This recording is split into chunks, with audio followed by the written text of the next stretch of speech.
over the railway line at Granville Station. She's second in charge of a cyber anti-hacking group with one of the big banks, gets 3 times as much money as I earn a week as a ward sister, speaks volumes, eh? If there is nothing else, I'm on the dog shift, need my sleep, okay? She led us back to her front door, opening it for our exit. We thanked her for her time and walked a short distance to the lift lobby. Sophie muttered. That reminds me. Did I tell you I was fishing to get a couple of renters into my house? I think I've found 2 suitable candidates, fingers crossed. Coppers? I asked as the lift doors shooshed closed. Yeah, the youngest woman has only just come out of the latest academy lot, and is on general duties at Liverpool. The other is more my age, and is on general duties at the Gladesville station. Both are renting at exorbitant rates, so they'll be eternally grateful to be selected to take up residence at my joint, a bit of a slog from your joint to Liverpool or Gladesville cop stations. That's what I thought, but they both think it's not a problem. The youngest, Patricia Patty Driscoll, is transferring to the Parramatta cop station in the coming weeks, and the other, Sandrina Sandy Chisholm, thinks it will be an easy drive going against the traffic over Gladesville Bridge. How much you asking? I added as we reached our unmarked. 180, that's better than the over 500 they are paying now. The 2 front bedrooms will be for them, with a 3rd bedroom converted into a lounge room for both, if they want privacy or do not want to share my back kitchen / dining / family room area. That's their alternative. 51, I offered. Hope it works out okay for you, she'll be fine, Sophie replied confidently. Chapter 21. Roberta Caragiannis. I asked the front desk, holding my ID card up in clear view. How do you spell it? No worries. Here she is. General Ward 15 Second floor, and turn to your left as you vacate the lift. A smile, and she was answering another question, leaving me standing like a shag on a rock. I nodded and headed for the lift lobby, Sophie following along behind. We lost our way twice before asking for directions from a male nursing sister or a doctor. They all carry stethoscopes in a similar way, so how are we supposed to differentiate? Roberta Caragiannis. We both showed our ID cards as we addressed the hospital bed.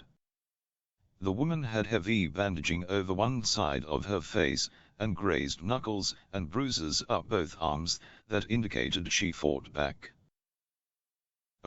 Yes. Please call me Bobby, you're here to ask questions about me being savagely beaten by my ex. When they catch him, he'll be back in prison, I hope. That's what the coppers said who interviewed me the other day. Why, you detectives? I see you're both from the murder squad. What do you want from me? We're the lead detectives in the homicide murder of Barton Fields. Yes. There was silence as her eyes filled with tears. Oh. Murder? I was told he committed suicide, which I will never believe. We were looking forward to the coming year. He proposed to me. We were getting married early spring next year, she sniffled, then began to sob quietly. We believe your ex, Dracos Papadopoulos, may have killed Barton Fields. His history shows he has little time in sharing you with anyone, even though you divorced him while he was in prison for bashing the tripe out of you, the first time. 52 Yes. The first time, while he had the guts to put me into hospital. This is the third time. I reckon he doesn't have the guts to try it on with another male, and Barty could look after himself. Dracos was only brave when he was attacking women, but if challenged by a boyfriend, husband or the like, he would do the 4-minute mile in under 2 minutes getting away. Chapter 22. You were right, boss. I looked up from my computer screen, my mouth open ready to chew out my young partner for continuing to call me boss. I was her colleague, partner or hey you there. Not her boss. For some reason I bit my tongue advising her I was always right. Right on what softs? I added. Stan Hunter, he is ex-Army. Stationed over in Perth. Did 2 tours of Vietnam, was with the American SEALs for several weeks. That's impressive. Perth, that's the home of the SAS, Special Forces units. His wife died a while back. She came from Perth. He told us that when last we spoke to him. I wonder. I think we should have another talk with the old man. How many kids did he have? Was he married only once? I want you to do a bit of digging on the old man, his history. Any pings on our records, check with the West Australian cops to see whether he had phone. What for? He's not a suspect on any of our cases, is he? No, he's not, but then we have no suspects since Dracos Papadopoulos slipped way down our list after our little talk with Robert Bobby Karagiannis the other day, and we've stalled with the women's refuge homicides. I stood turning in a circle as I pulled at my earlobe. That old bloke who was punched to death on the front lawn of that women's refuge, it was in the same street as Stan Hunter lives, wasn't it? Sophie madly caressed the keypad as she scrolled up the sad death of Jason Hegarty. I turned to stand beside her. 53. Did he die on the front lawn of that place or days after the attack? I've got court time tomorrow, and possibly the next 2 days.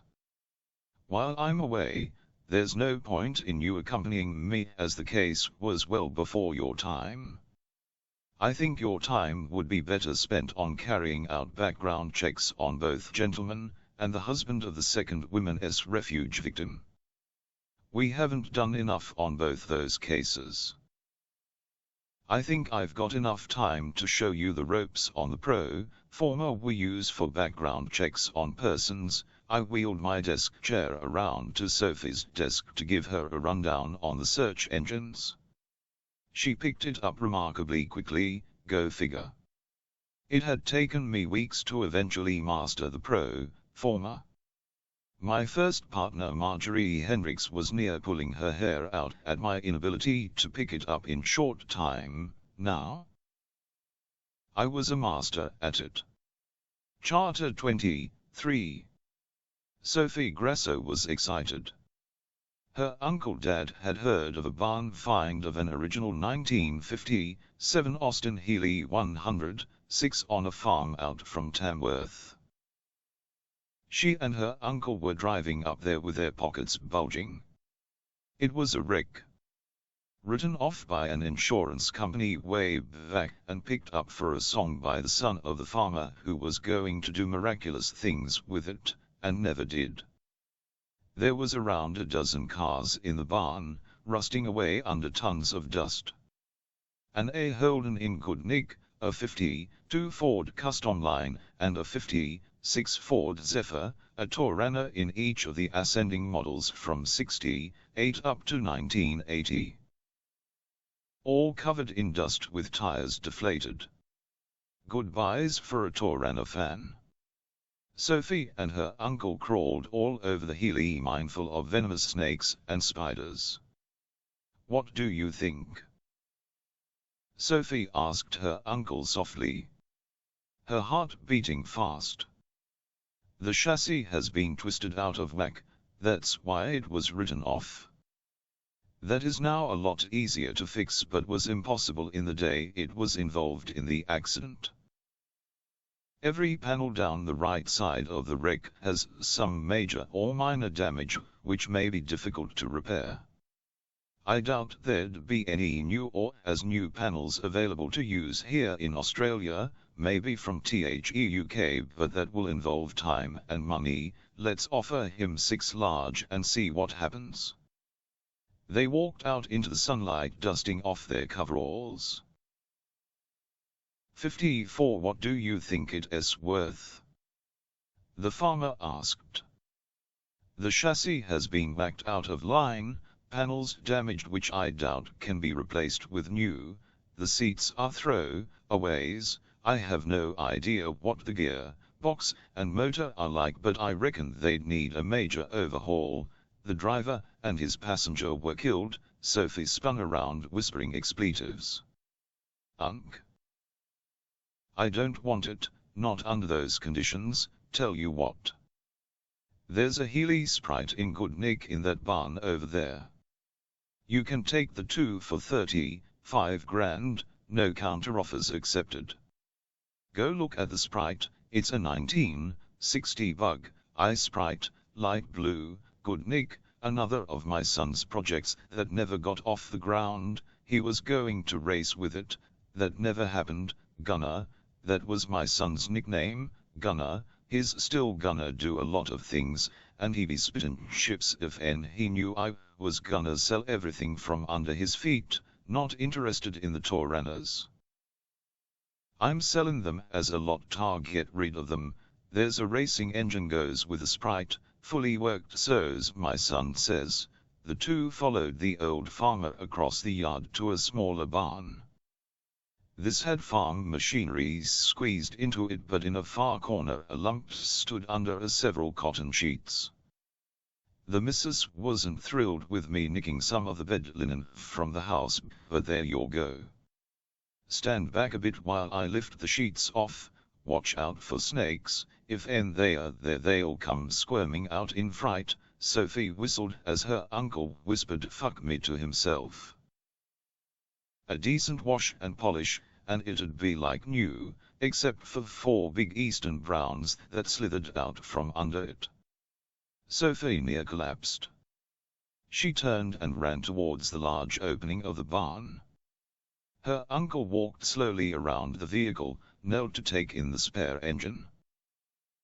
Standing, he nodded slowly. Tell you what, I'll give the 20 for this little beauty, plus the spare engine, and other parts lying about, less the Healy 6. I doubt it can be repaired back to its former glory. No sir. 35 it was with no counter-offers. You take this plus the Healy 6. 55 we didn't come prepared. No, if you want to get rid of both it'll cost 20 large, and we'll need a flat top and trailer for the 2. Could I pick them up in Tamworth as a hire? I'll hire you mine for the right price, say 2 days drive plus fuel, plus the 20, done deal. Chapter 20 F hour. The farmer drove his truck and trailer down to Sydney to Uncle Dad's place.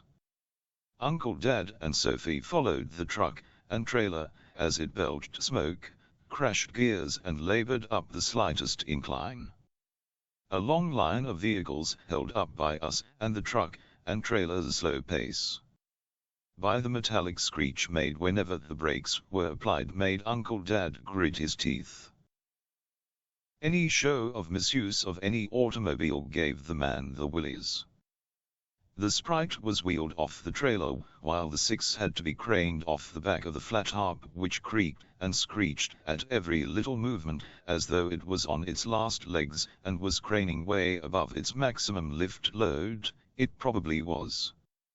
An extra 2 changed hands and the farmer drove off with a crunch of his GERs, happy as any farmer can be with 20 too large in his pocket. Uncle Dad gave Sophie a huge hug while Sophie's mother was less than impressed. Sophie stayed overnight at her mother's, and her mother's brother Place, who was Uncle Dad to Sophie. From an early age Sophie had laid under one vehicle or another with both her father and uncle. Everyone thought she would become a mechanic, surprising everyone by deciding on the police force as her career path. She ran rings around most wannabe mechanics, and everyone in her family would bring their vehicle to the teenage mechanic to tune the engine, with it purring like a kitten, pleasing everyone including her father and uncle. Neither of whom were mechanics, though they would spend hours on the weekends and most nights preparing hill climbers and circuit racers for weekend meets. We done well, child. 22 for both vehicles.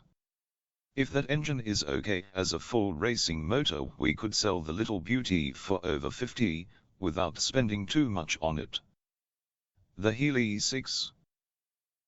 Another kettle of fish, but in good nick, and maybe with a small V8 under the hood, we'd not get much change out of 100, I reckon an excellent deal. 56 Sophie's mother groaned then smiled, she could never be disappointed with her favorite girl. Chapter 25. You look like the cat who swallowed the canary, have a good week without me, huh? What happened with the trial? I heard the jury was sequestered for the entire weekend. Yeah, well, usually when the jury are locked up for such a long time, you either have a re-trial or hung jury because the jury was locked, or the jury clears the defendant. That didn't happen. They found the defendant guilty of all charges. The judge will hand down the sentencing period next month. 20 to 25, I reckon, a professional crim. Yeah, I and several others who were on the case were put up at a local pub for the weekend. Just as well I was there, as the jury called down for clarification on certain points that only I was willing to comment on earlier this week. That's very unusual, but as you can see it does happen. So, why are you so happy? As you know, I have the MGA that Dad, Uncle Dad, and I restored, which I loved driving around. Dad never had the privilege, as he died before we obtained the registration and insurance on it. What did your father die of? I asked. Emphysema. You'd always see him with a rollie hanging out of his mouth. He'd be lying under a car, with a rollie sticking out of his mouth. A lot of the time it wouldn't be a light. Go figure.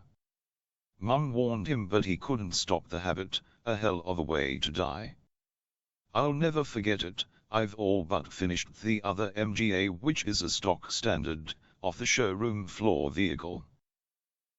I'm waiting on genuine leather seats from the UK. My other project, the MGB, I'm waiting on an engineering certificate for the thick chrome roll bar behind each seat, then she will be roadworthy. With that I will have finished my bucket list, almost. Good for you. Is that the reason for your obvious cheerfulness? Well, yes and no. I'd love to do up an E-type jag, but they are as scarce as rocking horse teeth. I went up to Tamworth with Uncle Dad over the weekend. We scored an Austin Healey 106 in write-off condition, but fixable according to Uncle Dad, 2 people. 57 died in that car some 60 years ago. It's been rotting away in a farm barn, along with a Healey bug, I'd Sprite in good condition. That's our next challenge, getting them up to roadworthiness. We might stick a small V8 into the Healey 6.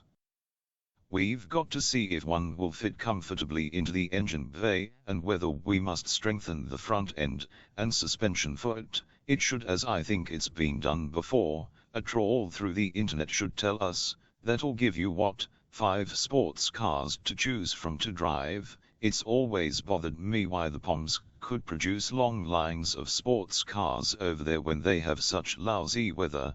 Where are you going to stick them all? Yeah, that's a worry, I don't know. My garage will house 3 cars, but if I'm fiddling around doing one up, I doubt I could position just 2 in the garage, and then you have my lodger's cars. They will not all fit under the carport with 3 of mine there. Maybe I should lengthen the carport to accommodate 4 cars comfortably. I doubt there'd be many people in the same predicament as yourself, I chuckled. How's your lodgers seeing as you were away for the entire weekend? Yeah, nah. No worries. Sophie turned to boot up her computer, as though this was a sign that the new day had begun. Enough with the niceties. Okay, yeah, I spun around to sit at my desk, placing my gun and badge in my lockable drawer. Okay, you've had 4 full days with me out of your hair. What have you done in those? The YS? He's a Vietnam vet, who? I asked, a little miffed at being interrupted in what I was about to do. The old bloke whom you said was an ex-army type, by the way he stood and walked. There you go, just remember girl, I'm right, most of the time. Yes boss.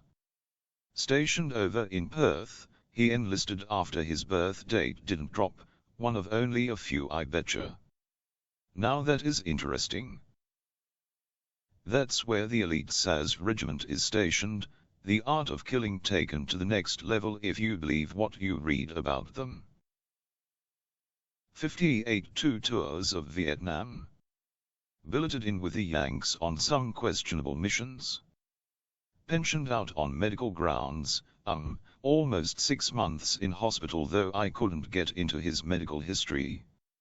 It was locked, but we might get details if we question him again. Going on his record, he was very reticent when last we spoke. Did he look as though he had long-term injuries to you? He had back injuries just from the slow way he sat and stood. Jason Hegarty was also ex-army, with him winning that marble drop on his 20th birthday.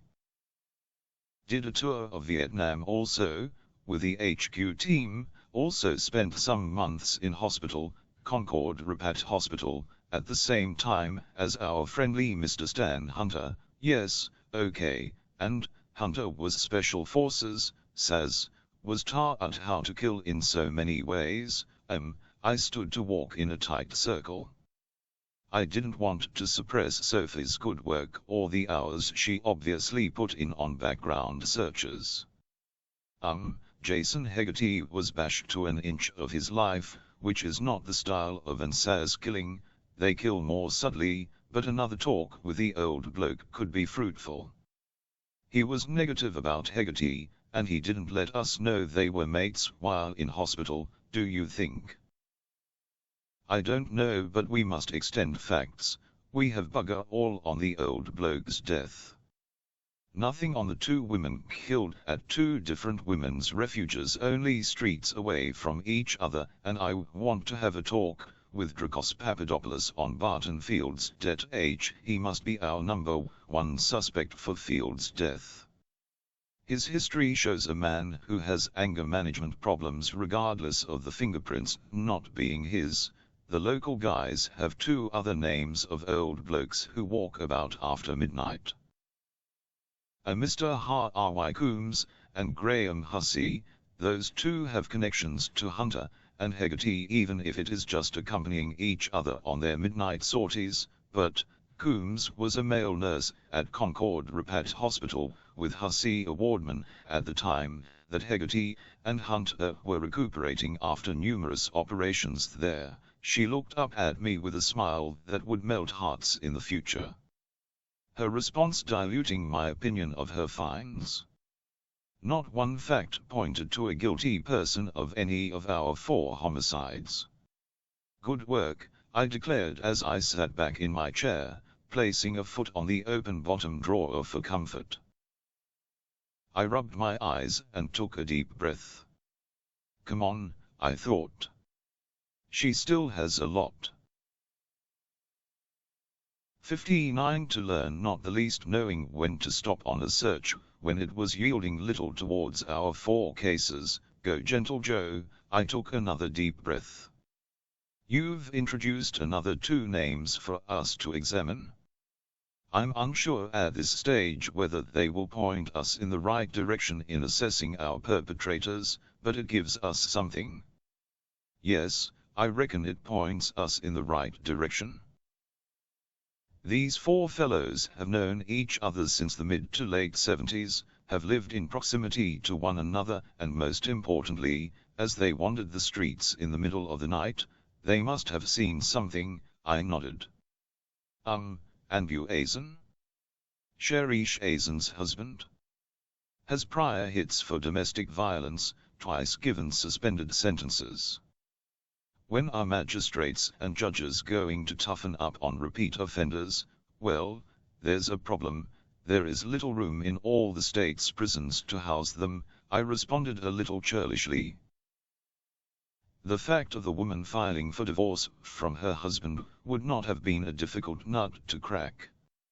She was in a halfway house for battered wives. I stood, jangling loose change in my pockets, taking several deep breaths as Sophie was pleased with her endeavors. Truthfully, I wasn't. Cherish says he had his last chance. She had filed for divorce, which would have annoyed the crap out of her ex, enough to kill her. Boss. We know he did not kill Cherish, as her death and Stephanie Albright's are remarkably similar, we think carried out by the same person, with it not being Andrew Azen. She looked up at me, a frown to show me she was concerned for me, as the famous murder detective wasn't following what had transpired before on all the cases. Chapter 26. Joe? Stay behind after the others have left the office, will you, George and Humphreys?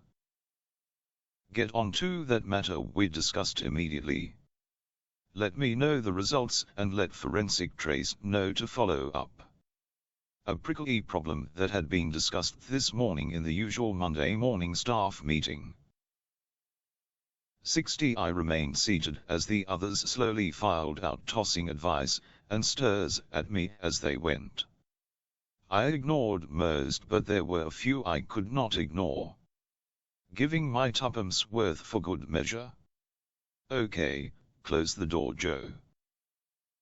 I was now intrigued, not sure why she wanted a natter with me in the privacy of her office, with the door closed. You okay, Joe? Yes, boss. No, you're not. You usually are one of the most vocal when we have these Monday morning staff meetings. You hardly said a word, and when it came time for you to talk about your cases, you again said bugger all. So what's up? Have you problems with Sophie? Tell me.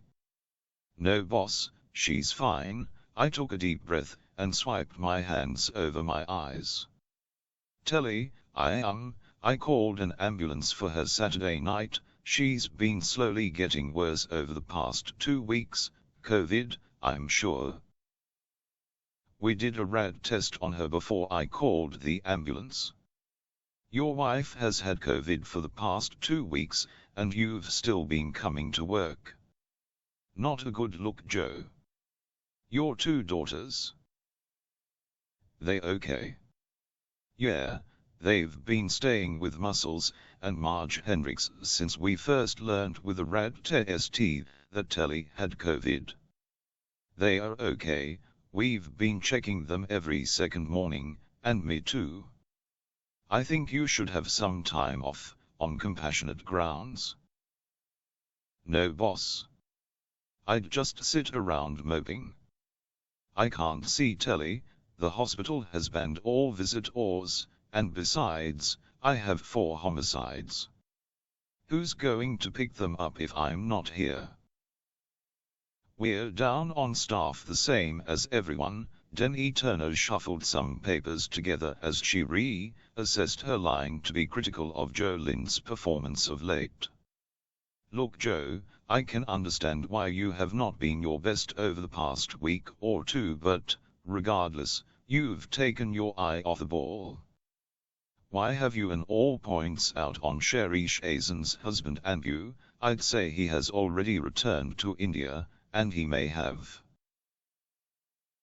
61 Given his wife a blooded nose, a black eye and severe bruising to her body, that led her to escape to the women's refuge at Burwood, but I don't think he killed her. I glared in astonishment at my boss, not believing what she was saying.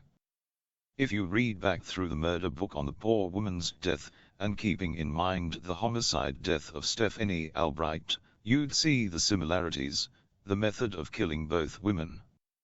It's not like you to miss that point, but I guess I can be sympathetic towards you this time, but she left the alternative hanging. I knew I hadn't been firing on all fours for some weeks, well before I inherited these 4 homicide cases, but I should not have allowed my personal woes to color my performance at work. Another thing, you seemed to drift off into Netherlands on a few occasions before last weekend. Anything to worry about? I knew that Sophie would have reported on the incident, a few really, but I just thought it was me losing the thread, nothing serious. Chapter 27. Come on people. I work the afternoon shift to midnight, so's I've just gone to bed. What do you bastards want? I held my ID card out in front of him. Sophie did the same. Coppers. What the fuck do you bastards want? Where do you work, Mr. Papadopoulos? A question aimed at decreasing his blood pressure.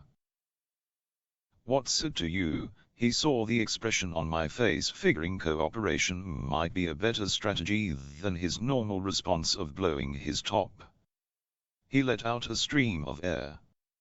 Yeah, all right, I am a stocker and a forklift driver at the large Woolies distribution center out Smithfield Way. Been employed there since I was released on parole. I'm enjoying it, though I keep to myself, better that way with no complications. 62 How long have you worked, THR? The man looked down his nose at me, tapping his foot in irritation. They gave me a job when I landed at the halfway house after being released from the bay, maybe a year ago now, kept my nose clean so there's no need to contact my parole officer. And abiding by your parole conditions by not having anything to do with your ex, we know you have broken those arrangements, and put your ex into hospital for the 3rd time. The local uniforms will be calling shortly, you'll be back in the clink quick smart. Serial offenders are not viewed in good light by the legal hooks. You know that, you gave your competition to your ex a decent send-off. You know how to slit wrists correctly, huh? You assholes are trying to stitch me up for Barton Field's death, not on Coppers. Not fucking on. He slammed the door in our faces. Notice he didn't say Field's suicide death. I mumbled as we turned to head for the narrow staircase out of the small unit block. Chapter 28.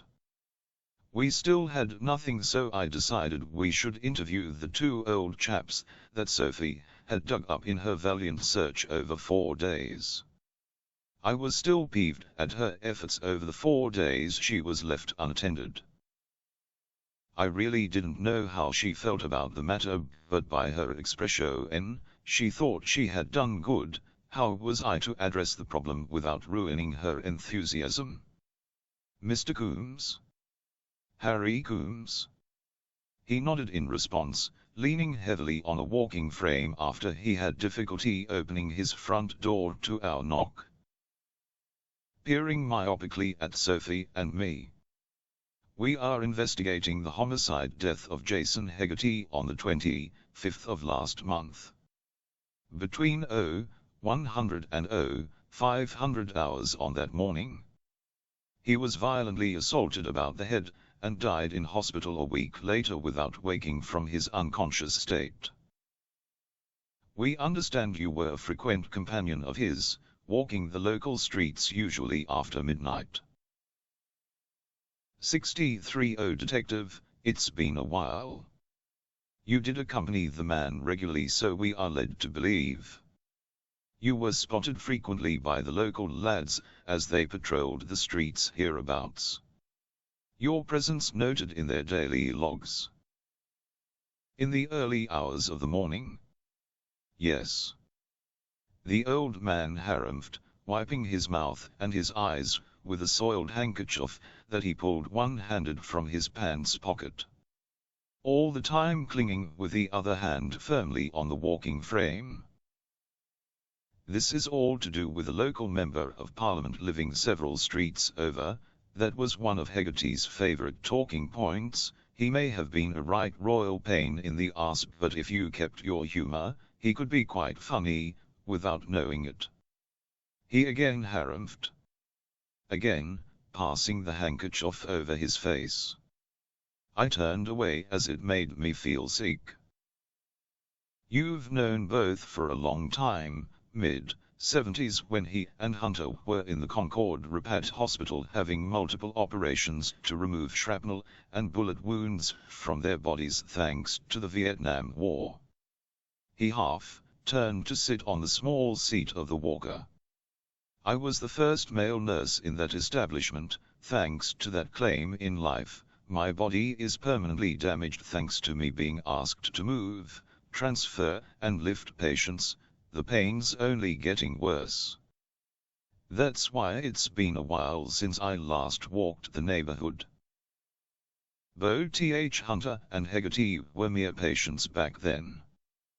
When I met up with both one warm night, it took a while for me to place their faces. It took them longer than that to place me. Another harumph followed by the smearing of whatever with his dirty handkerchief.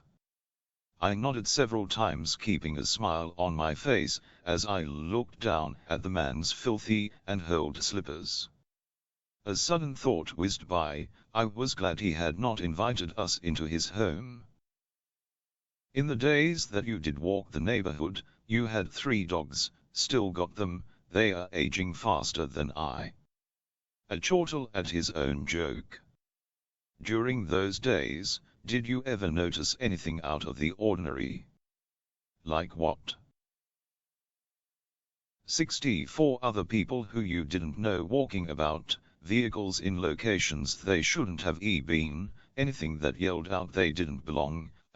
He nodded several times, giving us the impression he was deep in thought. Yes. It was a regular thing, and only occurred when Hegarty was walking with Hunter and me. A car, a Subaru Forester, off, white in color, blacked out windows so you couldn't see anything inside, which means whoever was inside had troubles looking out. Seems stupid to me. Why did this arouse your interest? It would always slow down as it passed us, every time the 3 of you were out and about. Just about, yeah, nearly every time. We asked Hegarty to remember the rego plate numbers so he could look it up on his computer. He had a computer. Yeah, that's how he kept in contact with his far-right conspirators and hard heads. Even though you stopped walking the neighborhood, did that curtail your habit of seeing them? No, we keep one night a week where Hunter, Hegarty, and Hussey come over here to play cards. A good, fun night. Yeah, we'll have to think of someone to replace old Hegarty. He died, you know. Yes, that's why we are here asking you questions. I now had doubts on anything the old man offered us. Have you any idea who may have bashed Hegarty to an inch of his life, who would want him dead, and why they would want him dead? He slowly shook his head. Looked up at me, almost sorry he couldn't help us. 65. Chapter 29. Hegarty's family had removed everything from his house, leaving us holding nothing. The computer may have been a gold mine if only we had been quicker. No one to blame except ourselves, I guess. The house was going on the market by the end of the month, and was expected to sell for over $1 million. Sophie spat out. We contacted the executor of the old man's will, asking where the computer may have been. He wasn't aware of its location, saying it could have been included in the rubbish removed from the house. There was little of value in the furniture and furnishings, with most of it chucked. The computer may have gone to the local salvos people, I'm not sure. I was about to hang up when something hit me. Sir, the computer, it may give us an indication of who murdered him. Did it have password control? No, detective. The garbage he had on the thing bespoke heaps about the man. He was so deep into conspiracy things and right-wing politics, it was disgusting. My wife and I deleted everything on the hard drive. Everything? Sorry, detective. I replace my phone back on its dock, angry at myself for being so lax. I turned to Sophie. SOP HS. Computers. Everything is now cloud-bound, isn't it? Is it possible to trace out that information even if you don't have the relevant computer? Depends on whether it is password controlled. If it's not, it may be possible if you have the name the account is in, like mine. Soft 25 convertibles. That would be a hard one to guess. He's an old bloke, he'd have something simple, I reckon. I stood, kicking Big Red as hard as I could out of frustration. We should not have to do this exploring.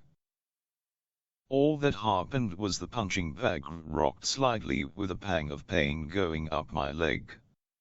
I stumbled around for some minutes, sure I had broken my foot, or ankle, or toes.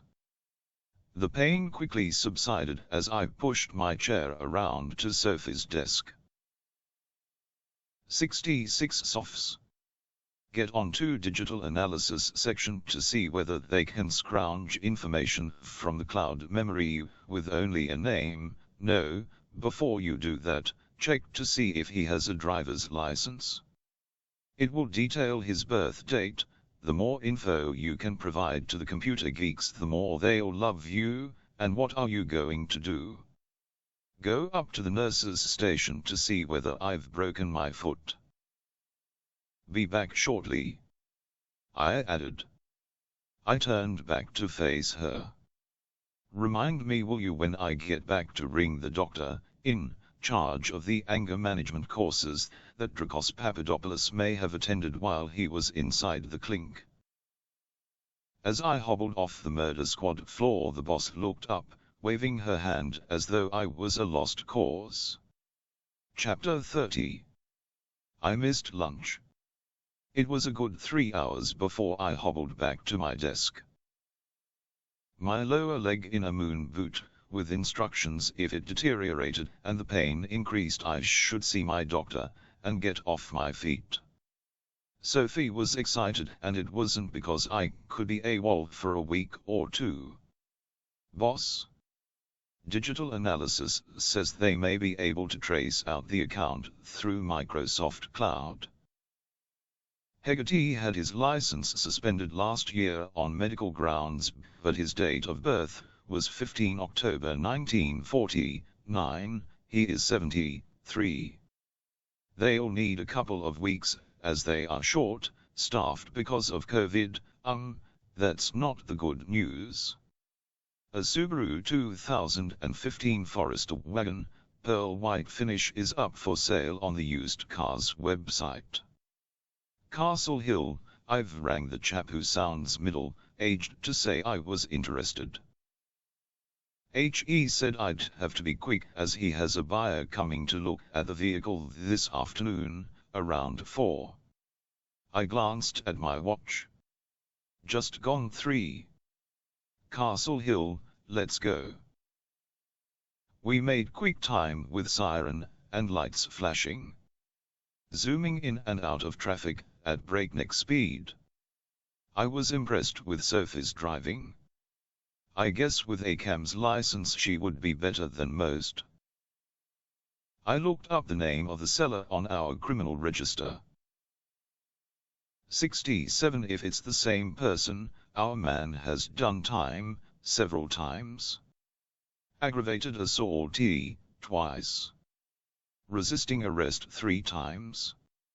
Belonging to an illegal motorcycle club, the Witnesses of Death, geez, who things up the names? Displaying club colors when it is an offense, la la la and so forth, a nice bloke by all accounts. I felt a shiver, convinced we were on the right track for Hegarty's homicide death in any case. Pull up over the driveway so they can't take the vehicle away. As I said this, a tilt tray truck pulled up beside us. I nodded as I alighted awkwardly from our unmarked. An overweight, middle-aged guy began to throw his weight around as he rushed down the length of his driveway. The rapid walk causing him to wheeze and go a beetroot color. This the guy who we suspect clobbered old Hegarty to death. I thought, now unsure of our suspicions. What in blazes, move your fucking car and truck will yours. These people want to take me car for a drive before they buy it, move, will use. No can do mister. What the hell, yous are coppers. You think you see and do anything you like whenever you like. Are you stopping me from selling me car? You can't. This a police state or something, coppers stopping honest people from doing business, yous can't do that. Can yous? We believe this vehicle may have been used in a vicious crime some weeks back. We need to conduct a search of the interior for any signs of such an act. If you excuse us, we will transport this vehicle back to our forensic vehicle compound at Glebe. You can expect the vehicle to be returned to you within 10 weeks in the condition it is at the moment, 10 fucking weeks. No fucking way. I need the dosh. What crime? Again, his normal pasty color turned beetroot red. I walked up to the man getting in his face, as Sophie reversed our unmarked, and the truck turned a tight turn to back onto the driveway, the tilt tray beginning to descend level with the fancy front wheels of the Subaru. The prospective buyers nodded to the owner of the vehicle to quickly walk away. Not wanting to be involved in any of this. Mr. Gary Henson, is it? Formerly known as Ivan Ivanov, a proud Russian name. Why did you change it? 68. None of your fucking business. Maybe I learned the truth of my father and mother back in Mother Russia, maybe not. A former 2IC of the Witnesses of Death MC gang, which has numerous chapters in Russia. I understand you may have been ordered to Australia to tighten control of the club here and to expand the network of drug supply and selling in this state, right? You have not yet begun to infiltrate other states, a bit slow according to your handlers in Russia, so I'm told. All this from a conversation I had with Police IQ, and another to obtain a photo of the man's driver's license, as I hung on tightly to the panic handle as Sophie navigated her way through the beginning of the afternoon swell of traffic. There was silence. The former Ivan Ivanov wanting to remain non-verbal. Your car was videoed on several CCTV cameras around the area where our victim was bashed to death. What were you doing in a suburb far away from your home patch? On several occasions, but mostly in the time zone around 0100 hours to 0200 hours, an odd hour to be out and about. Not me copper, so it couldn't have been my wheels. It's a bit difficult to hide your presence from so many domestic CCTV cameras about these days. Not one of the cameras could pick out the plates on the vehicle. I wasn't about to let him know that piece of information. Not me driving, copper. He glanced at my moon boot. I was wearing something like that around that time. Did you have a walking cane or a crutch? I don't know what is best for me, crutches always get in the way. A walking cane suited me best. Oh, you're still got it. Sure, I'll show you how to use it best, huh? I'm helping a bloody copper, who'd have thought? He stood to walk inside his joint, Sophie following close behind. 69 You can have a loan of it if you like, no strings, he offered as he returned to his front veranda. We watched in silence as the truck drove away. I had my fingers crossed. You're not trying to bribe an officer, are you? I asked, a smile on my dial as I took delivery of the cane. A beautiful specimen that I clutched further down its length. Hardly a decent handle, I observed as I twirled the cane around. It's like a bell at the point of the handle. You could get a decent swing like a golf club. He fell silent, wondering what this was all about. He knew it wasn't about doing a favor for a cop. His mind not connecting the cane to the bashing death of Jason Hegarty. Chapter 31. We went back over the video streams we had of the Subaru, not learning anything of substance. Wait. Sophie exploded. Reverse that back a bit, there. That car turning the corner to go in the opposite direction as Henson heading up the street. It illuminates two persons in the vehicle as it swings around the corner. Henson always said it wasn't him driving his vehicle because he had a badly sprained ankle at that time. He had a moon boot on which he found uncomfortable to drive with, so he gets one of his cohorts to drive. I'll get onto police intelligence and gang-related crime unit for a list of Henson's associates. Sophs, you're a gem. All we must do now is wait for forensic results on that cane. I betcha there are traces of blood and hair that matches our victim, and traces of the same in the passenger and driver's seats on that Subaru wagon. The bastard is going down. Why have they picked Hegarty out to pummel?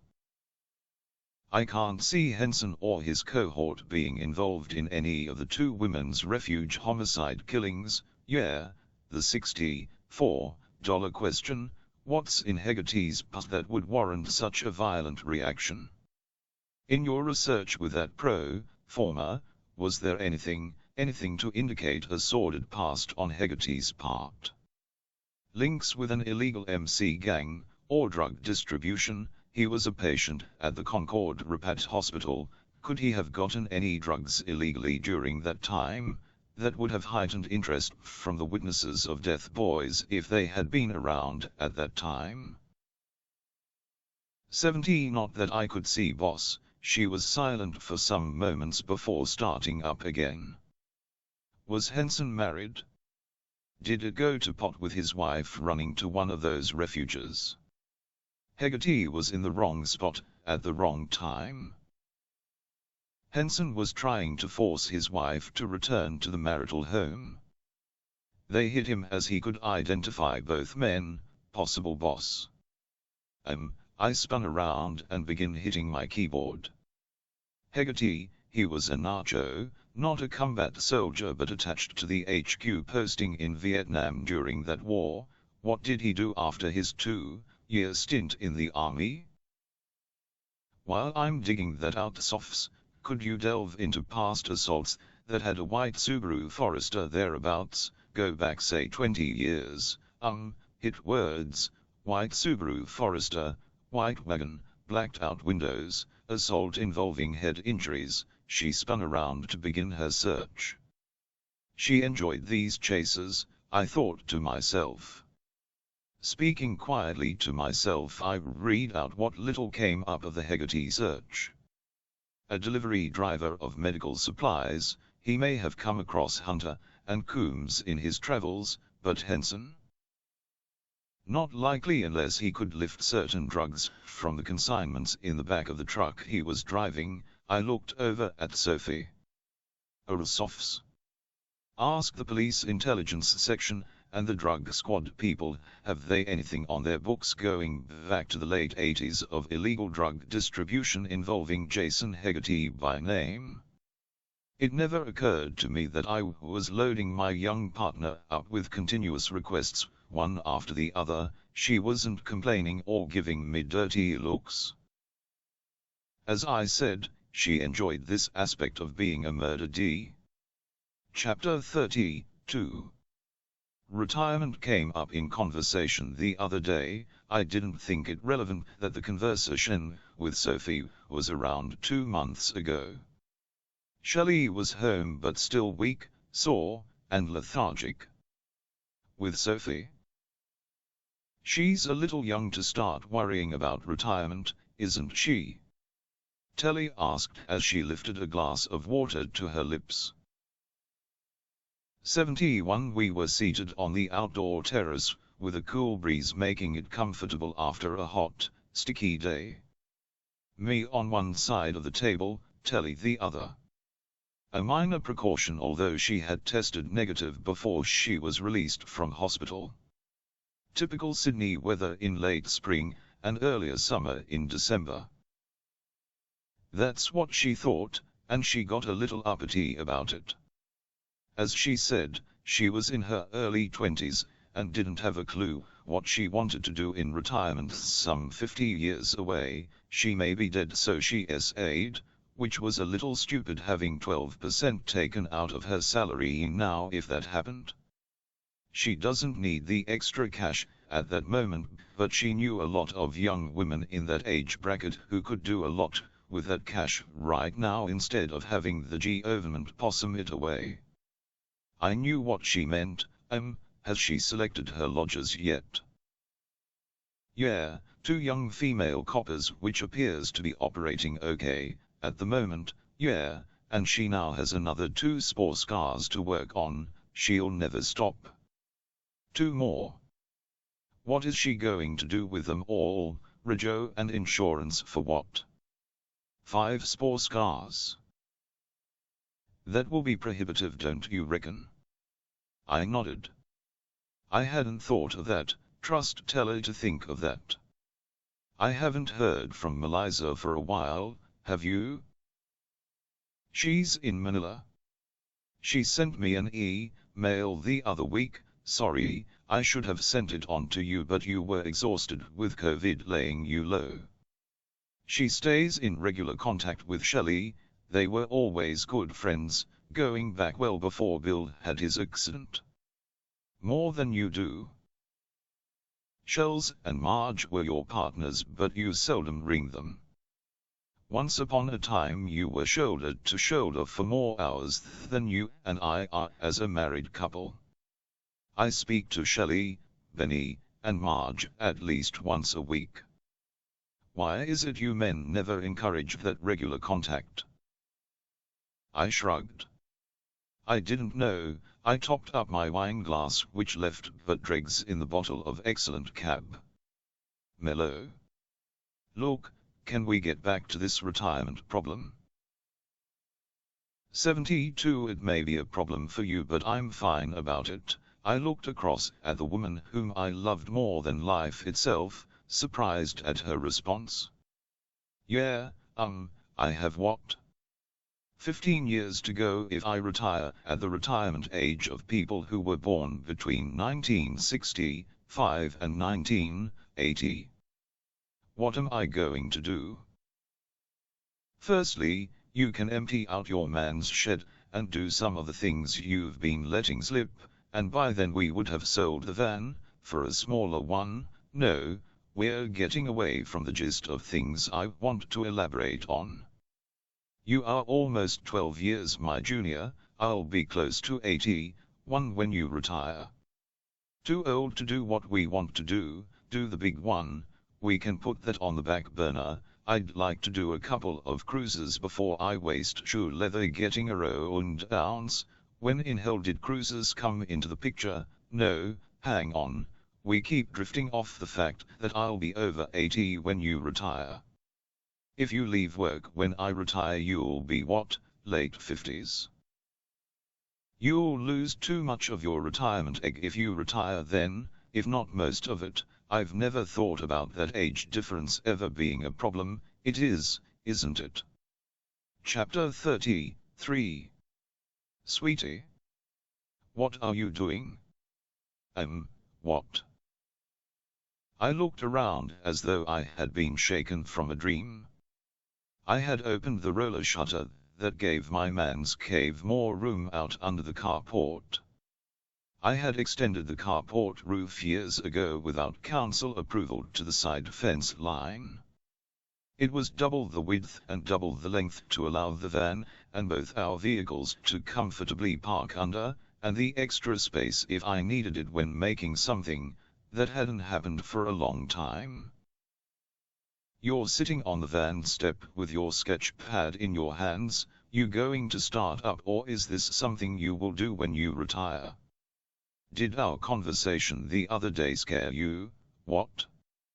No, well, it made me think. I haven't got that many years to go before I retire. 73 if you think 17 years is not a long time. What's all that stuff in your shed? Most of it is Melissa's. When she got the bit between her teeth she used to scout the second-hand stores for stuff she could restore or change its use, some of it good ideas, most I should chuck. Not without talking to Mel first. By the way, I can retire when you turn 70 without taking any of my superannuation. Leaving it there to roll over until my official retirement age of 70, if we can afford it, living on your contributions, or the superannuation amount, and the rental on both sides of the house, or selling it. No, I do not want you to sell the place. It has too many memories, for both of us. No, we will not sell it no matter what. Don't be so committed to one avenue when you don't know what the future holds for us. The way you are talking, would you agree to do what Abby and Banjo are doing, traveling around Australia towing a caravan? Or a medium-sized motorhome? Yes, so long as the girls are settled into their own lives, yes, for sure, after we enjoy a couple of cruises. I stood to wrap my arms around the dearest thing in my heart. Chapter 34. Why are we interviewing Papadopoulos? I thought we had dismissed his role in the death of Barton Fields. We are letting the 2 women's refuge homicides slide. I get the impression you think to hell with them, as they deserved what they got. No, hang on a bit, that's not the case, Sofs. Well, Dracos, I don't think he has been honest with us. He is holding back on something, I reckon. The fingerprints? 74 They are either relevant or they aren't. If we assume the suicide note was not written by Fields, or not written on Fields' computer, and the fingerprints of an unknown person were placed on the various surfaces sometime before the death of Barton, that opens a completely different scenario. But, leave your mind clear of any points that don't make sense.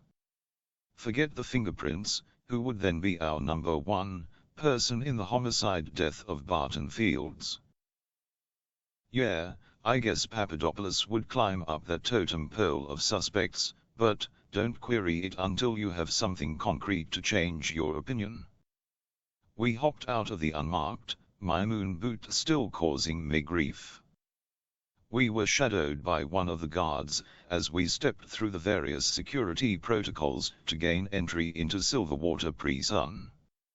Thankfully, this would be the last day of having to wear the bloody thing. A visit later to the nurse would have it reefed off. I don't know whether it is just me, but I always felt a weight close in around my shoulders as I walked the wide corridors of any prison. They were all the same, they all gave me that feeling. That weight, that depressive atmosphere, yells and screams, the banging of prison doors and gates, whistles as though the inmates had a secret telegraphic sense that a female was close by, and she wasn't a female screw. We were shuffled into a small interview room, the ubiquitous guard inside and one outside the room. Dracos Papadopoulos, I would have thought, not classified as a dangerous GIT who could lose it at the drop of a hat. Hello Dracos. Enjoying your new digs? They'd be familiar to you, wouldn't they?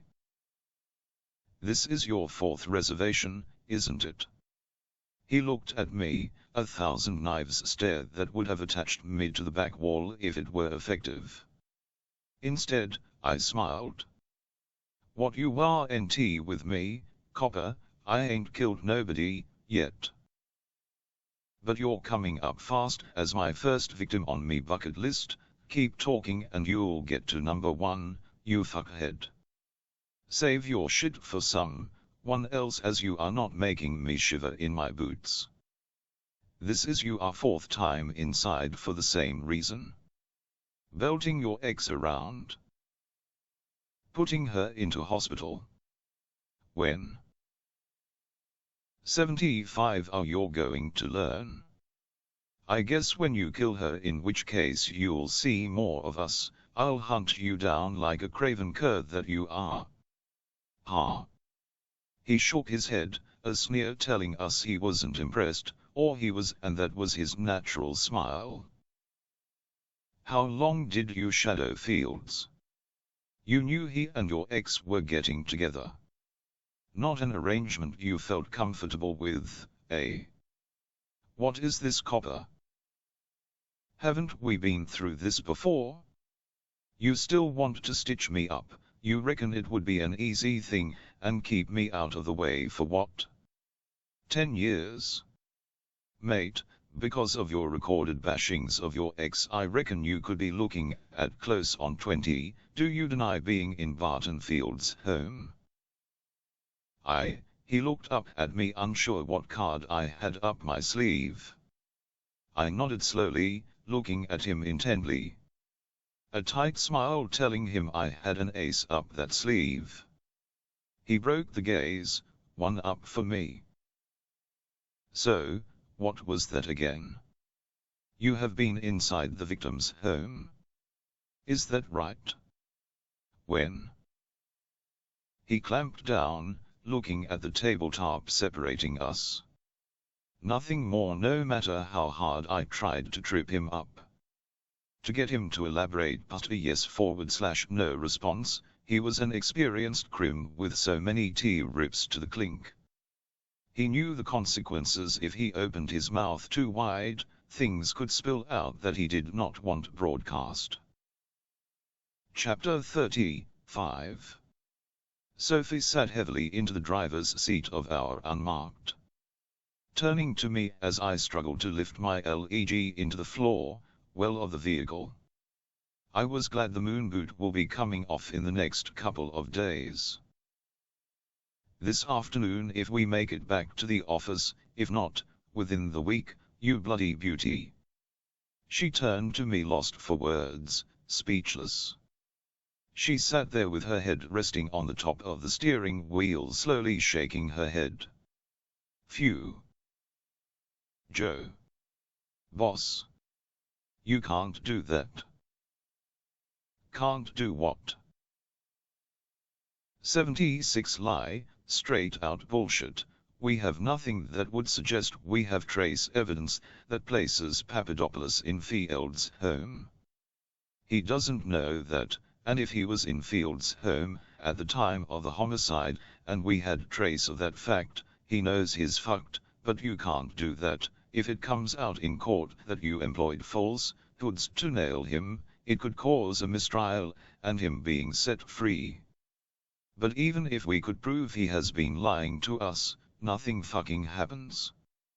My mobile buzzed, then began its dreary ring. My blood pressure rapidly decreased, which I was thankful for, as I was about to say something no partner should tell a colleague, to fuck off so early in the relationship. I put the mobile to my ear. Detective Lind here, yes, oh. Can I just place my phone on its dock, and have you repeat that information for the benefit of my young partner, yes. Sophie E. How's that old bloke treating you? Sorry, Telly here. Senior Forensic Officer, I'm his constant complaining wife, as he does not listen to me neither Mrs. Lind. How are you? Over the dreaded virus. I think so, all the tests have come back negative, so here I am, back at work trying to catch up on a 4-week absence, business. We did a return visit to the Barton Fields address, once we were advised it was now a homicide investigation. Again, on the outside side gate, smudged prints but distinct enough to draw comparisons. They matched the unknown fingerprints found on various surfaces inside the house. On the computer keyboards, printer and various surfaces, and utensils in the kitchen. From this, you could surmise our unknown person had prepared a drink that contained sufficient barbiturates to knock our victim into kingdom come. That's an assessment you cannot back up with facts, my love. My love, you should pay more attention instead of trying to railroad me. The fingerprints were on a bottle of barbiturates found in a bathroom cabinet, on an instant coffee container, and an adjacent sugar container, and on a mug that did contain a mixture of coffee and drugs. On those facts I can ascertain that our unknown perp not only prepared the concoction that allowed them to undress our victim, fill a bath with warm water, place our victim into the bath, and slit his wrists laterally, causing lack of blood and effectual death of our poor victim. The way our victim died would suggest our unknown perp has some medical knowledge. 77 Papa, Papadopoulos, if you continue to listen, my love, I was about to supply information that indicated the man was in the premises. However, we cannot ascertain his presence at the time of the offense or whether he was there days beforehand, before the time of death of our deceased, that is all. You will receive a final report on the examination of the death house next week or the week after. We are awaiting results on forensic trace found and its origin. Phew. That is all. No, the walking cane that you delivered to us last week, it has yet to be examined fully, but I will say a set of prints, overlay prints of a known felon. Because a section of that print was smudged, a lovely technical term, don't you think?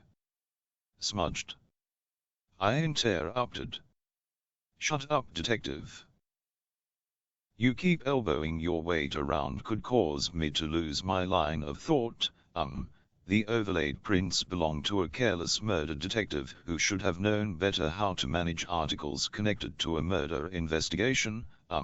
We have enough to gain an alike comparison. It may not be sufficient to allow its introduction into trial matters, though. The underlying print belongs to Elwin W. Mihajlovic, a former witnesses of death to to Gary Henson, formerly known as Ivan Ivanov. Again, it will be another week or two before we examine and formulate any forensic trace on that cane. I think I have exhausted all matters pertaining to two separate murder investigations. My detective, how can you keep all your cases in order, and not confuse one case with another? I tell you, man, you are one smart bastard. She hung up. I could hear her laughter long after the line went dead. Chapter 36 Gary Henson was arrested as he exited a local gym known to have various heavies and suspect Lebanese family members as proud clientele. His off-sider Elwin Mihadlovic was arrested at his place of employment, a well-known and well-respected motorcycle shop and attached mechanical repair shop. From all accounts and examination, the business was going extremely well. One wonders why the manager of such an establishment would also step to the other side of the street when the returns from the business were more than acceptable. A court ordered to obtain taxation receipts for the past 5 years showed a successful business. Questions to both police intelligence and the gang-related crime team indicated minimal. 78 attendance by both men to the Witnesses of Death illegal motorcycle club. Some years ago there was a members' revolt kicking Bo Th Henson and Mihadlovic out of the club. Various enquiries failed to indicate the basis for this revolt. Neither man showed any loss of sleep over this mishap, and reports indicated that they continued with their lives unaffected by this little misadventure. Mihadlovic showed a greater business sense, while Henson floundered being kept afloat by charity from his close mate, so it would seem.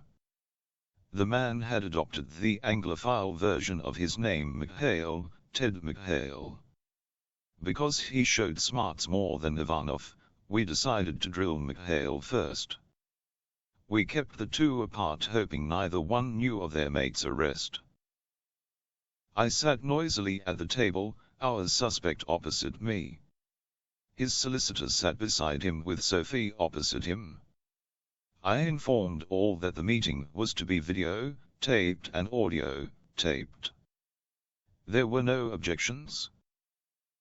I went through the identities in the room and why we were interviewing our suspect. Ted, is that what you prefer over Elwin? The man nodded. I'd appreciate you speaking in a strong tone for the taping of these proceedings. I indicated the camera lens and large microphone. These were Bluetooth connected to the data equipment in the neighboring electronics room. Ted nodded, then stated in a strong voice that he understood. You immigrated to Australia in 1990, at the commencement of the Bosnian/Croatia War, that went from 1991 to 95. Yes, how should I say this, the organization I belonged to disappeared at the start of the war in my country. You could see it coming, the war, so I got out. It took you less than 6 months to join the Witnesses to Death Motorcycle Club. You became firm friends with Ivan Ivanov, now to be known as Gary Henson. Yes, you and Henson took control of the MC Club in N-Inity, 4, yes. 79 The man nodded, then realizing his mistake he replied in a loud voice that yes, he became 2IC under Henson's control. A heavy for the Fallen Angels MC gang was beaten to death in March 96. The 2IC of the White Skulls beaten to death in September of the following year. In February 2000 the captain of the Rebels illegal MC gang beaten to death. The 3 deaths were all similar. Each of the victims were severely pummeled about the head. All dying before they could be transported to hospital. Do you know anything about those homicides? No, you and your mate were turfed from the Witnesses of Death MC gang in 2008. Why? We were voted out by the membership, a democratic vote. He smiled at the absurdity of the situation. This turned to a laugh as he thought his comment was hilarious. Beats me what was funny in the comment. For what reason? Leadership is fickle, what can I say? Once your fellow members don't like you, you're out. He shrugged. Held his hands apart, gesturing he really didn't know the reasons for the downfall of the pair. For the membership to turn against you so suddenly, you must have suggested, or done something that they totally disagreed with, yes. I don't know, you seem to know more than I. My mobile buzzed in my shirt pocket, then began to ring. I took it out swearing under my breath, and looked at the ID caller's name. It was the boss, Denny Turner. She knew our agenda this morning, so something of importance must have arisen. I was instructed to meet with her in her office immediately. As I left the room, a uniformed slipped in to sit with Sophie. Sorry, Joe. I knew you'd be in the middle of something. Forensic Trace rang me. Your wife knew of your agenda today and rang me instead of you. She knew you would ignore her call, but you would not ignore my call. A smile to try and stem my anger, it only worked partially. Henson's Subaru Forester, blood and skin trace found on the floor mats of both floor wells. Driver's and passenger's side. Trace also found on the driver's seat, all matching our victim, Jason Hegarty. I jumped and clapped my hands together. The boss indicated there was more by a wave of her hand. The walking cane belonging to Henson. Blood and skin trace on the handle. The fingerprints of Elwin Mihajlovic partly obscured by the fingerprints of a clumsy murder detective. That might cause problems if that fact gets out at the time of the case going to court, here's hoping. Those prints of our Mr. Mihajlovic were positioned so that the cane was used like a gold club. The trace found on the handle matches our deceased Mr. Jason Hegarty. That puts the rope around both their necks. Bloody good work. Why did the men attack the old bloke? He had to be in his 70s.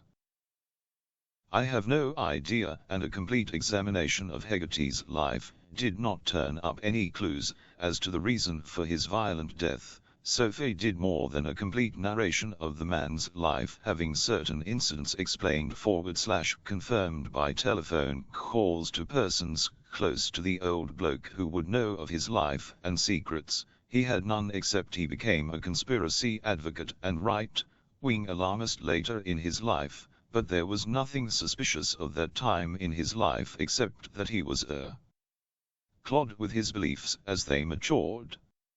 I shook my head. On evidence we unearthed, Hegarty was not their first victim. I'd hazard a guess, and say the two assault old blokes and homeless types for pleasure. They got their rocks off viciously assaulting these types of men, especially around the head. Enough for a few of their victims to die from those inflicted injuries, not enough evidence to nail the two. A confession would be nice. Chapter 37. I almost skipped out of the boss's office heading towards the interview room. Both Sophie and McHale's solicitor could tell of the change in me. Even as I sat and began to apologize for the interruption, it was hard to keep the smile off my face. Good news? The solicitor offered. His face crinkled with frown lines that spoke heaps of his concern for his client. He could tell I had just found that missing million under my bed.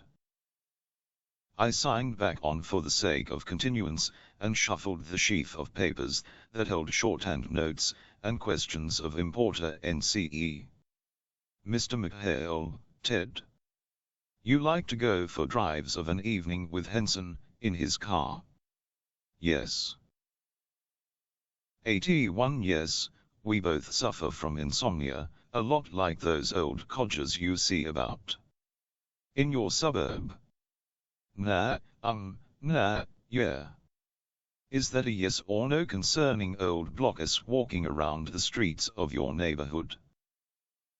I looked at the man over the top of my reading glasses. Again, is that in Burwood or closer to your suburb? The solicitor placed a hand on McHale's upper arm. A signal to not answer that question. You drove around in Hansen's Subaru Forester. It is described that all the windows except the windshield were blacked out so you couldn't see who was inside. I let the statement float for some time. The vehicle? Hansen had it on the market to sell. It was in good nick. Any idea why he was selling it at that time? Again, there was silence. The walking cane that Hansen used while he had a moon boot on, it was mine. I lent it to him until he could take off the moon boot. It was my grandfather's and I wouldn't be surprised it was even older than that, handed down generation to generation. I've had offers for it. I would never let it go. I had to wear a moon boot for several weeks. It was removed recently. Your friend gave me that walking cane while I had the boot on. Interestingly, your fingerprints were on the cane, to be expected as my client has already stated that cane has been in his family for generations. His solicitor spoke for McHale as he held his hand on his client's upper arm. Your prints were on the cane as though you were using it as a golf club, holding it so that the knobbly head was the driver, the club head so to speak. Again, I let the moment float. Why did you attack Jason Hegarty? What was he to you? My speech getting louder? What reason did you have for bashing the old bloke about the head? Similar injuries to those 3 persons I mentioned before. I was now shouting. What did Mr. Jason Hegarty ever do to you? Slapping the table causing my palm to sting. 82 I don't know what you are talking about. I don't know a Jason Hegarty. I simmered down as I sat heavily back into my chair. Then how is his blood and skin deposits on the handle of your cane, and on the floor mats of the Subaru, and on the driver's seat of the vehicle matching the DNA of the elderly Jason Hegarty? I asked calmly. This was the $64 question. The solicitor again placed his hand on the upper arm of McHale. Detective, I would like a word with my client, in private if you don't mind. Chapter 38. Is it Gary Hansen or Ivan Ivanov? Whatever, if we need to lay charges against you, we need your correct name. The name that you not only use in everyday living, but the name that is registered as your legal name. Did you change your name from Ivan Ivanov to Gary Hansen on your 18th birthday? According to your passport details, you were born on the 2nd May 1980 in Semersk in eastern Ukraine. You have kept your Russian citizenship. What was the question? Have you changed your name to Gary Hansen by deed poll on September 1, 2000 here in Sydney? Whatever, Mr. Hansen, yeah. My legal name is now Gary Hansen. I saw it on a gravestone. I liked the name. Are you the legal owner of a 2016 Subaru Forester wagon, pearl white in color with illegal blacked out windows? Its registration number is TX32GX. Is that correct? You know I own it. You stole it from me when I was about to sell it, you pack old bastards. 83 Your vehicle was spotted on Macquarie Drive at 0300 hours in Bathurst on June 6, 2018. What were you doing in Bathurst at that hour on that date? Couldn't sleep. Went for a drive. Bloody hell, that was years ago. Some drive. A Mr. Samuel Castigan, a homeless man of 66, was assaulted on that night. At that time, severely assaulted around the head, which did cause some brain injury. He did describe the attack, and he was able to give a description of the vehicle. No, nothing about that. I couldn't sleep, so's I went for a drive with your mate Teddy McHale. Yeah, I goes, he goes. November 12, 2018. In Gosford. A Mr. Pogus Milter, aged 71. A harmless homeless chap who everyone knew. Severely beaten about the head and shoulders. Died from his wounds 3 months later, so RRY to hear that, a sneer. Your vehicle was recorded on traffic cameras at Mount White at 0130 hours heading south towards Sydney. Again, I couldn't sleep, went for a drive. Again, your vehicle was noted on the automatic toll register heading north on the North Connect Tunnel at 0136 hours. You turned off the Me to head for Hornsby. At some time on that night a 60-year-old alcoholic homeless bloke Brian Housos almost died from severe head injuries inflicted. What can I say? I suffer from insomnia. Your vehicle was identified on several consecutive nights on several streets running at right angles to Burwood Road, Burwood. Behind the strip shopping precinct. A Mr. Jason Hegarty, aged 76, also suffered from insomnia. Known to walk the back streets around his home on early mornings, weather permitting. He was assaulted, dying of his injuries several days later. Do you know Mr. Jason Hegarty? Wouldn't know him if I fell over him.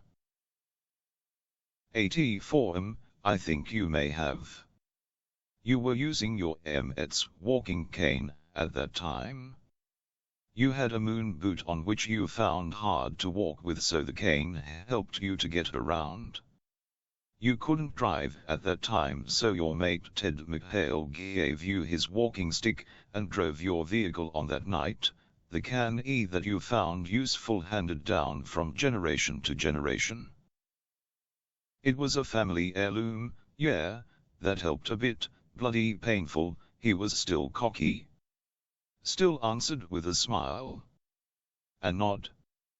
Because of the injury to your ankle and foot, you could do little to help your mate bash the life out of Hegarty. He was not a homeless man, but one who walked the streets early morning because he couldn't sleep. Trying to lay into the prone old man proved difficult. In fact, it hurt. Your mate McHale did most of the damage using the walking stick like a golf club to inflict terrible head injuries. You tried to help but found that without the cane as support, you did fall over the man. Only stopped from doing so by your mate as he was taking a breather. These snippets not known as facts but used to fill out the accusations. A good story but totally wrong, he replied, a shake of the head, a smile. Then why is blood and skin traces on the handle of the walking stick? I let the comment float for some time. That matched the DNA of the dying man. The demeanor of the man slowly changed, from a confident air to one who was hiding something. Mr. Henson? How can you explain the trace elements on the cane's knobbly handle? He flipped his hand nervously. His head slowly lowering to rest on his chest. Eye contact was not possible. Mr. Hanson? How do you explain blood and flesh particles on the front floor mats of your vehicle? On the passenger and driver's floor pans? Also, on the driver's seat and on the gear shift lever? Mr. Hanson, those remnants match the DNA of Mr. Jason Hegarty. I slapped the table hard and half stood from my chair, leaning towards the man. You are a brutal, sick man who gets his rocks off by bashing the tripe out of old men. You are going down for the homicide death of Jason Hegarty. You may get released before you die. Either way, you'll be an old man yourself when you get paroled. I sat, breathing deeply. Hopefully, there'll be no sick bastards about who get their jollies off by assaulting oldie men, though perhaps I wish there will be, giving you a beating you'll not forget. Yeah, a thumping that will leave you lying in some gutter close to death, as you were killing time walking the streets, here's hoping, eh? 85. Chapter 39. After charging both men with the beating homicide of Jason Hegarty, I asked Sophie to dig out all the details on the bashings and /or deaths of homeless men where the Subaru Forester could be noted nearby or coming or going from the area. If we could glean enough evidence to suggest their involvement, they may confess to some of the bashings and /or killings, here's hoping in any case. I was not about to hold my breath.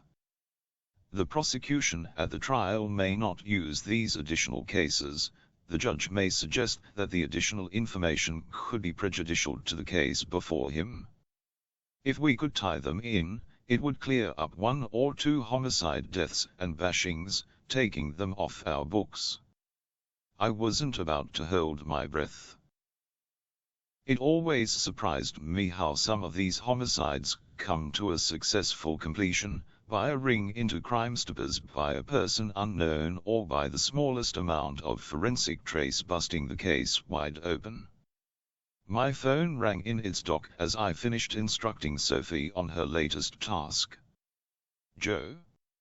Muscles, I'm a little embarrassed, a little circumspect, Dr. Ian Hersey. In hospital in a bad way, he very well could become a statistic of this new COVID variant. His wife? She was the doctor's assistant, she died last night. I'm sorry, but I have only just begun going through the doctor's cases, a little behind, as we all are. I have almost a third of my staff off at the moment, which means we are being yelled at by both the prosecution and defense tables on current cases. All criminal cases have been pushed back, which does not please certain judges who never look for excuses. This is a roundabout way of telling you why your autopsy and forensic pathology reports have not left this office. Me and my assist will be working long hours trying to catch up. The reports on whom? The Stephanie Albright and Sherry Chazen homicide stabbings. Hersey had not completed the final cutting on the Chazen woman, but his notes indicate that he thinks both women were killed with the same weapon. He was only guessing, but he thinks it could have been a large screwdriver with a long stem with the end, the part that goes into a screw, head being sharpened to a fine point. It would need tempering of the steel so not to break. A precise position of the point, and with body weight, pushed between the ribs into the heart. Going straight through. When it hits the rear of the spatula, the screwdriver head is hit with a 86 hammer. Enough force would be exerted to have the point splinter bone, causing the point to burst through to the bedding material on which both women were sleeping on. Yucky, huh? What would be the point in forcing the point further after it has pierced the heart? There's no point, is there? I guess it may represent anger, but carrying a large screwdriver and hammer about. A bit old-fashioned, cumbersome. I'd rather carry a battery, power drill, and a long drill bit. Yeah, but you're a modern type guy, and you couldn't hit a screwdriver handle with a hammer no matter how many times you tried. Yeah, you could be right on that one. The preliminary reports on both women, sometime this month, nothing else. Anything in the blood workups? No, nothing on either woman. Okay, thanks for looking after the girls while Telly was in hospital. No worries, they are a delight and they get on so well with my 3, speak to you later. Chapter 40. Telly dog appeared her place in the book she was reading, closing it to gently place the book on the bedside chest of drawers that I had made years ago. She turned off her reading lamp and slid down under the covers to snuggle into me.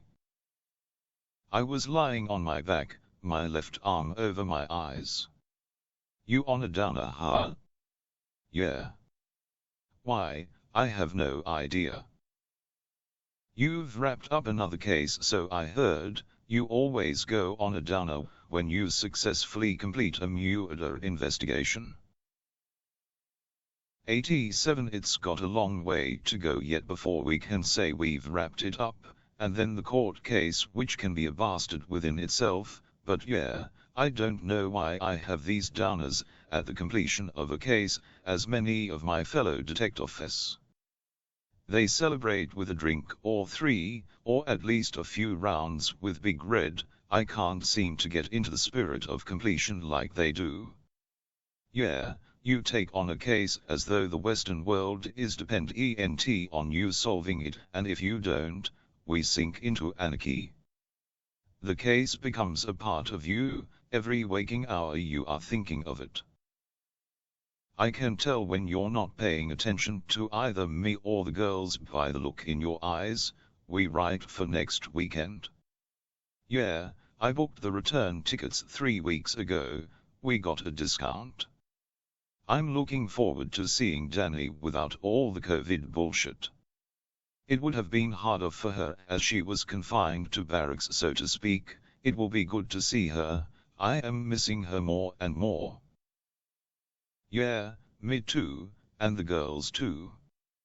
Al and Sam have their bags packed already. You've still got an open case, haven't you? Yeah. The Barton Fields homicide, and the 2 women stabbing homicides. Here they thought they were safe moving into DV women's refuges. I think they are all connected somehow. How? I have no idea. It's just a gut feeling. We're right with the Barton Fields homicide, with Dracos Papadopoulos being our number 1 suspect, but we can't tie the guy in knots, and he had an accomplice, or someone with him on that homicide eve, but we have no idea who. We have his fingerprints and DNA, but he's not on any records. That's a bugger. Chapter 41. Detective Lind, Senior Sergeant Bill Waters, Burwood Local Area Command. I met you on that nasty business where Stephanie Albright was killed. There was an attempt made last night to gain access into the same house again. It was unsuccessful, though he left a mess where he was trying to break in. You on site? Yes, sir. I can stay here if you want to take a gander. We called in the forensic trace people hoping to get a tag on our intruder. I don't know how that went. They are still here. 88. My partner and me, no, we'll come straight out. Give us about 30 minutes, okay? I was silent as Sophie drove at a leisurely speed, going with the traffic. Softs. I suddenly asked, which made her jump in surprise. When you were doing that research on Dracos Papadopoulos, did you search out known associates? Yeah, I did. He had none. He gathered enemies more than friends, so it seemed. No known associates, no cellmates, no pen pals, huh? Not unknown with a certain type of crim. He stays away from friendships because they can get him into trouble. How about workmates? He's been employed, right?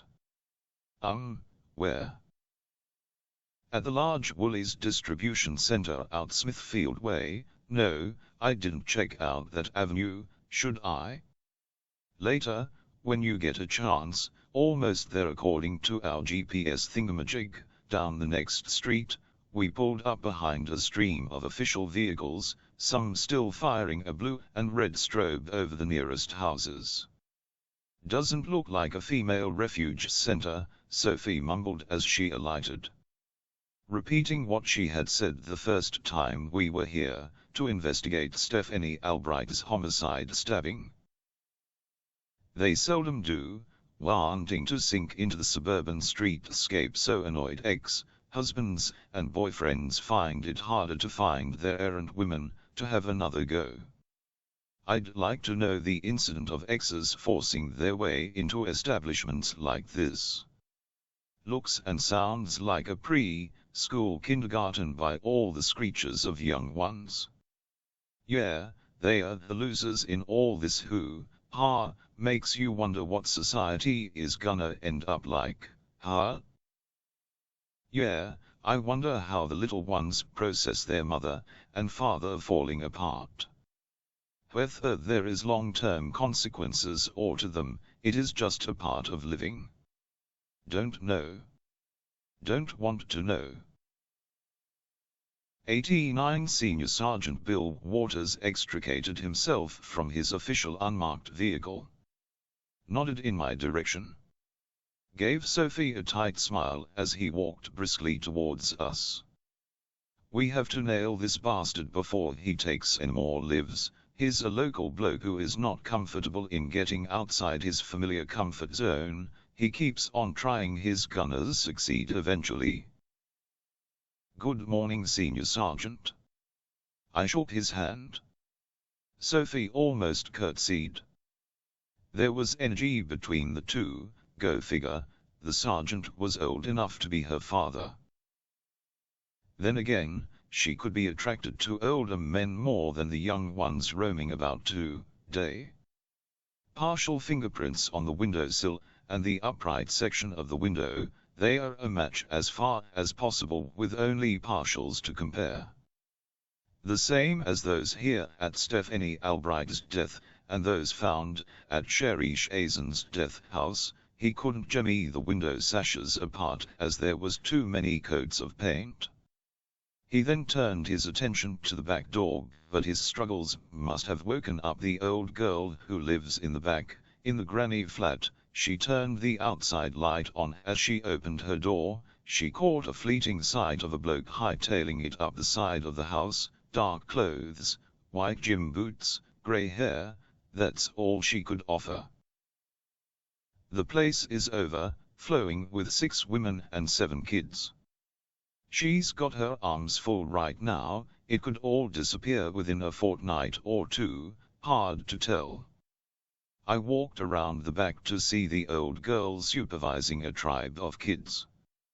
I remembered her by her crone's speech pattern and her woe is me attitude. I was surprised to see a smile on her face. She was a completely different woman who loved the little ones. Precious, aren't they? She offered the sergeant a seat. Sophs and I had to stand.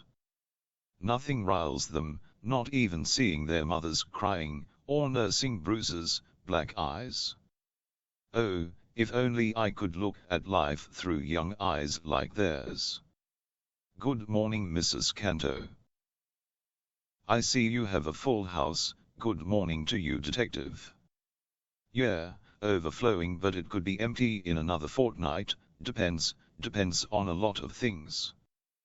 The least whether there is a reconciliation between any of these women and their husbands. You saw our culprit, do you reckon he was the same one who got inside to murder Stephanie Albright some weeks back? Detective. I'd like to help ya, but I didn't see that bloke either. I wouldn't know if they were the same bloke. The crone's whine began to creep back into her tone. I thanked her to have 90 a closer look at the back door. 2 double deadbolts and a normal night latch. I was bent down looking closer at the area where there was obvious damage. I was surprised when the door opened quickly in front of me. I stood up, surprised by the action. Joe? What are you doing here? There are no dead bodies lying about, Dee muttered. Laughter in her voice. Yeah, nah. The same fingerprints drew us to the scene. How are you, my love? No signs of COVID? Luckily no, Telly was pretty sick there for a while. I hear the forensic pathology department is flat out getting staff to turn up. That new bloke, the Indian chap, Percy, Imran Hersey, wanted to be known as Ian on sight. His missus died in hospital last weekend. I hear he's not doing well, touch and go. It's a bugger, he died last night, there appears to be no boundaries who suffers from this bloody virus, our intruder. He doesn't know that to attack this back door is a total waste of time and effort. He'd have better luck on the front door. He came through that door last time, they've put an extra lock on that door as well. It's hard being a midnight intruder, everything is going against them. Chapter 40-2. Where to now, boss? Sophie asked as we sat in the unmarked. Most of the official vehicles had left. A police wagon was parked in the driveway, and would remain for however long, or until a body turned up. We can walk from here, up to that coffee cafe, remember, the chicken and avocado wrap, where that old bloke sits on a fine morning, Stan Hunter, yeah, okay. Let me park the car properly first, then you may as well drive up to the corner, less distance to walk. Sophie shook her head but obeyed my suggestion. Driving up to park just off the corner to Burwood Road. 91 Mr. Hunter. May we sit at your table? There's few spare tables and chairs about. It's a busy place on warm days like today, they are forecasting a storm for late tea this evening, I shook my head. Why do people, especially old people, always have to put that rider into a cheerful conversation? A woman almost got killed last night, that why you around here again? No, no woman was in danger last night. A lowly burglar tried to break into the refuge place, we have no idea if there was a connection, the women's refuge where Jason Hegarty was killed. Yes. The same address, we ordered. The waitress looked a little frazzled. Offering Hunter a top-up, she walked off before she could comply and before Hunter could nod his assent. I wondered how long our order would take. Have the bastards who bashed Jason to death been arrested? He asked as he swallowed the dregs of his coffee mug. A thin tall chap suddenly appeared with a coffee pot and refilled Hunter's mug. Hunter nodded, thanking the young bloke for the prompt service. Here's a new bloke, Hunter offered. Young Serena has been handling all the table service by herself for too long. Now that summer is in full swing, they have a full cafe to attend to, she was starting to grumble, good for her. So, has Hegarty's attackers been arrested yet? Arrested and charged, why did they do it? It wouldn't be for money, as he rarely walked about at night, with coin in his pockets. I looked up the road. A long line of traffic slowly drove down the hill from under the railway bridge towards the end of the shopping strip and park. I shook my head as I didn't know. For fun. Hunter exclaimed as he shook his head. Why didn't they pick on me? I would have given them what for, 2 of them, we now know. 92 yeah, even 3 of them. I may be old but I reckon I could give them a right royal licking. He exploded, loud enough for others nearby to hear. He lowered his head. So, the women who were killed. Any suspects? No sir. Not at this stage. Someone who doesn't like an establishment for DV victims, someone who had their missus flee to such an establishment because of a rotten marriage, like Martin Taylor who had his issues, and kids killed, Bone, killed them instantly. The driver of the other car? She was living in one of those refuges for battered wives, drunk as a skunk. Been booked several times for drink driving. She was an alcoholic who kept on driving, it was bound to happen. All this as our orders were placed on our table. A game of chess to ensure they plus my coffee mug, and Sophie's iced tea fitted on the table.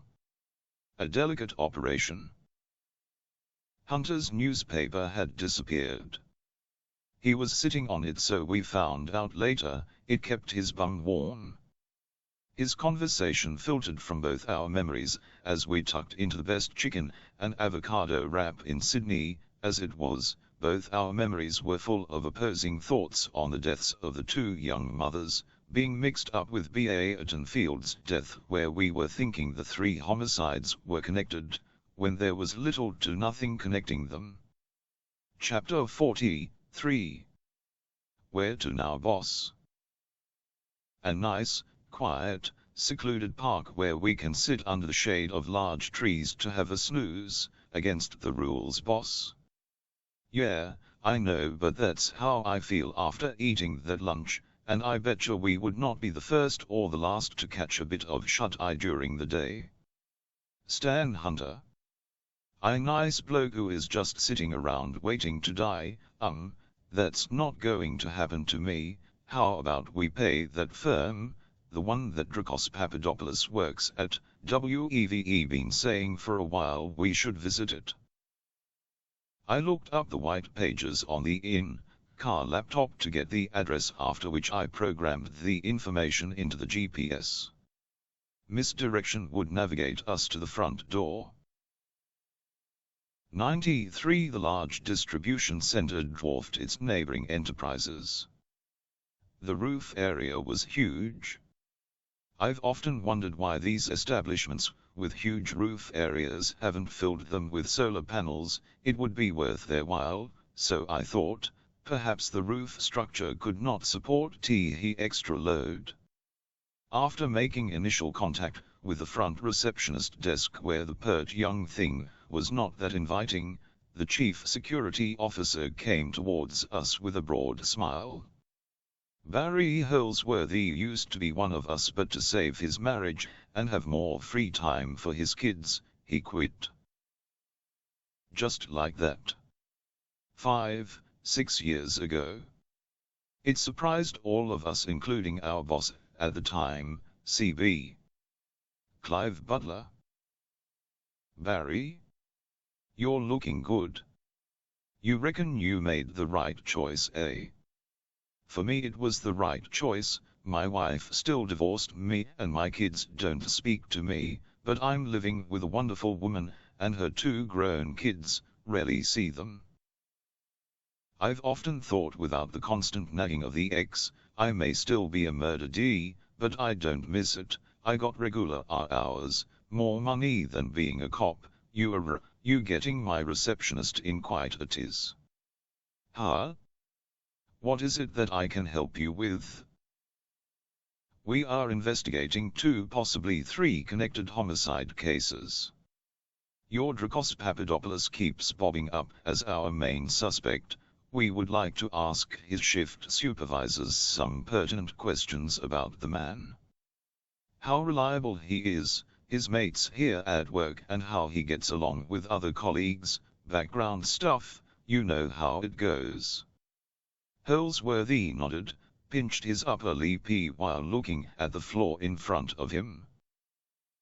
You should have a court order to gain that information, no personal stuff, just background shit that we can get from you or one of Papa's colleagues.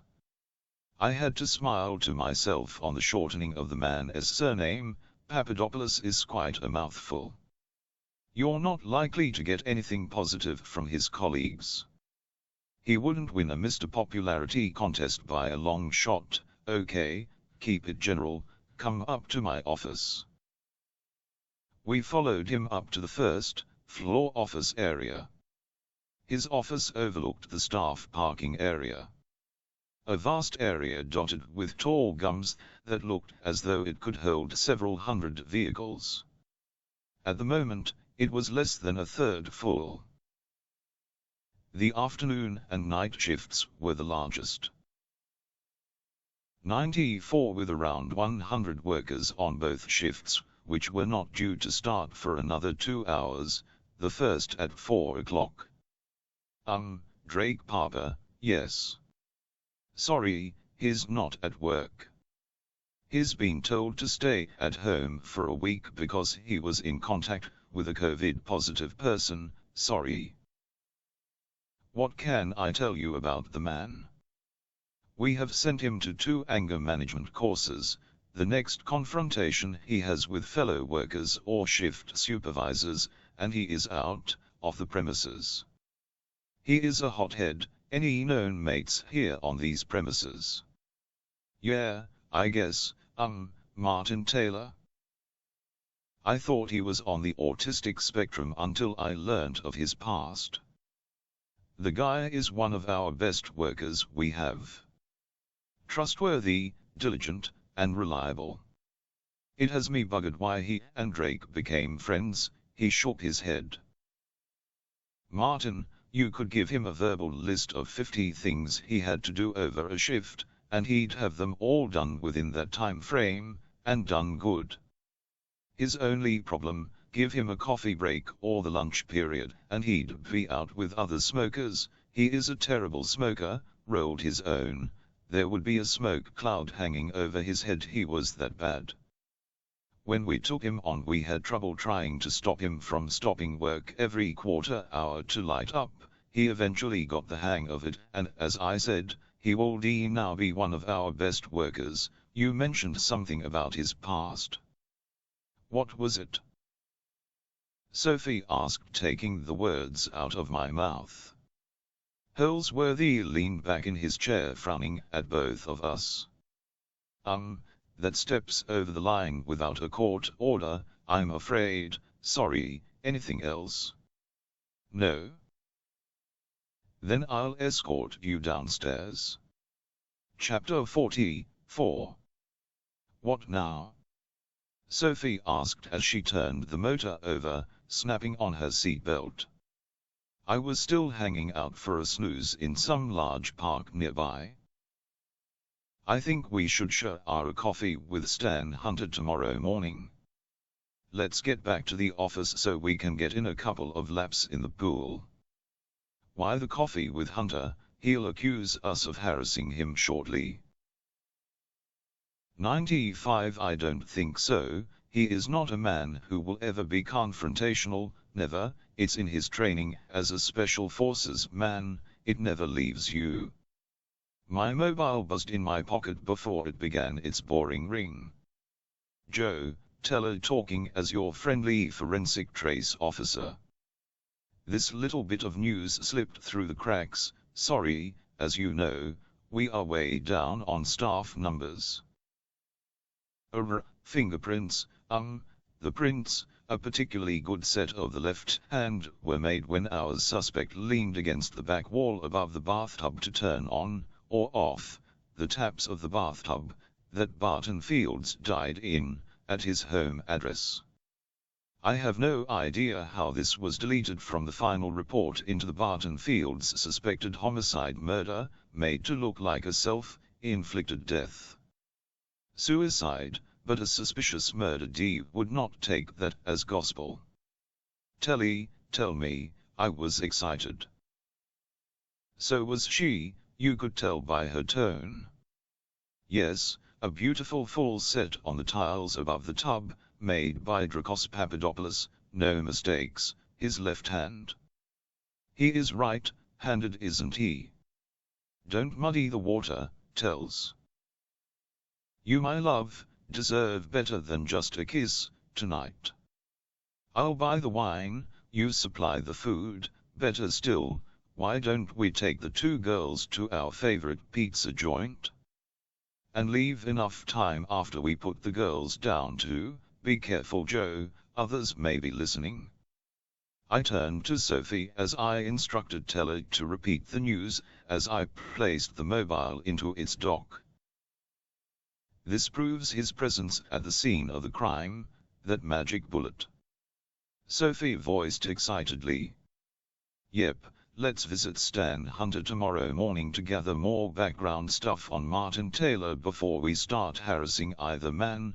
We have both, just for Barton Field's homicide murder, not Stephanie Albright or Sherry Chazen's deaths. They are still giving us head aches. Patience, my girl, we're almost there. I can feel it in my water. 96. Chapter 45. It must be the coffee, as it can't be my personality or after shave. You're right, Stan. It's the coffee. We again sat opposite him, rearranging what was already on the table to allow my mug of coffee and Sophie's iced tea. We would like to talk to you about your lodger, Martin Taylor. The old man shuffled about, finding it hard to speak. There was something in his mien that showed he may have known about our suspicions that Martin Taylor and Dracos Papadopoulos were in cohorts in killing Barton Fields, and maybe, just maybe, both were guilty of killing both the women in the refuges. The pension people, they gonna take me pension away because I have a lodger. Don't know anything about that, and I think you'd be below the threshold in any case. He don't pay you much rent, does he? All those chores he does for you lowers what he should pay. I think you're okay, but we've got nothing to do with that, so don't worry yourself. The old man visibly relaxed. He still had a shaking hand as he lifted his coffee to his lips. No, we want your views on the man. What makes him tick, his life. I was coming at it sideways. I doubted the old man twigged to us wanting a full history of the life of the man. Sad, a really sad story. Martin Taylor and a friend of his from medical school. They joined up and started a veterinary business at Croydon first up. My wife and Martin's wife Angelica, Angie, became incredibly good friends. The business was doing great, enough for them to purchase a large plot at Burwood Heights, taking all their clients and more with them. About 8-9 years ago, Angie picked up the kids from school. Angelina was 6 or thereabouts, Bryce was a little older, I think, from memory. The car boned, killing Angie instantly. The car was pushed across the road by the collision straight into the path of a semi-trailer that pushed the steering wheel post, or whatever it's called, into Angie's chest, impaling her against the rear of the seat. It took them 3 hours to free her. The kids hung on for 5 days, I think, before they both died. He again went to pick up his coffee mug, but relented as his hand was shaking so much. Our order was placed on the table. We nodded our thanks. 97. I wondered on the impaling being the reason for the killing implement being hammered through the scapula in each of the 2 women, and here we had medical knowledge, which was evident at the Barton Fields death scene. Sophie glanced at me as she leant forward slightly, asking Hunter how the accident had affected Taylor, his entire family wiped out in a single blow. Yes, I've often thought about that. The driver of the other car, she was a resident at one of those battered wives' refuges, not the one in my street but the one over in Regent Street. She didn't have a driver's license, losing it because of driving under the influence on several occasions. She was 3 times over the limit at the time of the accident on that afternoon. She was a drunk, an alcoholic. Sophie leant back and blew out a stream of air. She had connected the dots. I wasn't that far in front of her. So, that would have devastated Martin, for that matter any person, I'm sure. Sophie countered, wanting to keep the old bloke talking. Yes, he fell apart, completely. He couldn't work. Tried suicide twice. The last time he almost succeeded, he has scar tissue down both arms, lateral cuts, it changed him, totally, again, Sophie noticeably reacted. This time there were tears. Hunter coughed to clear his throat, this time succeeding in getting the mug of coffee to his lips. My late wife?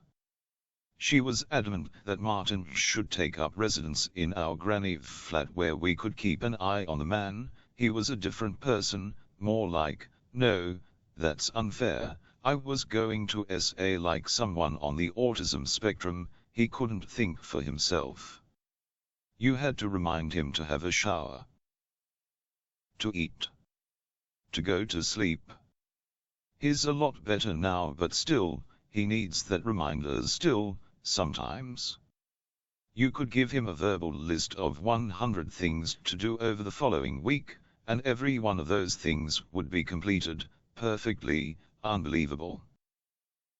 I got him the job at the Woolies Center after I put him through a forklift license course. He's loved over there. The shift manager can't speak high enough of him. I don't know what will happen after I'm gone, who will look after him, that worries me, but he is a gentle, kind man who doesn't investigate the meaning of life, he is just killing time. What for, he has no idea. There was silence for some time, each of us thinking how we might react to such a series of events. 98. Do you think he knows right and wrong? The law of the land? Sophie asked softly. What is this? The old bloke countered angrily. Do you think it is possible that someone, say Dr. Papadopoulos, could suggest a course of action, with Martin following through? The old man sat back in his chair, looking from me to Sophs and back again. He coughed several times, and for one moment I thought he was going to stand to walk away from us. I never was impressed with that Greek guy. He could manipulate the devil to read the Bible, true. I think if he had enough time, and was consistent in his speech, he could make Martin do something, anything. It would need to be connected to Martin's life experiences since the accident. I see where you are going with this. Speaking bluntly, he could coerce Martin into killing someone, like those women in those 2 refuges. Yes, I think it would be possible, and the tragedy, I don't think Martin would be aware of doing anything wrong. I cleared my throat and nodded for a refill. We have enough evidence to arrest and charge both Martin Taylor and Dracos Papadopoulos with the murder of Barton Fields and Martin, with the homicide deaths of Stephanie Albright and Sherry Chazen at the 2 refuges, but the difficulty will be proving Martin knew he was doing something wrong, and charging Papa with coercing Martin into committing those 3 homicides. I am sure any judge will request a psychological assessment on Martin Taylor. The result would be that Martin cannot be held accountable for any of those homicides. He may be ordered to be placed in an institution. Papa will stand trial as an onlooker only. We know he did not murder Fields, but he was there and he did turn on and off the bath taps more than is the way of the world.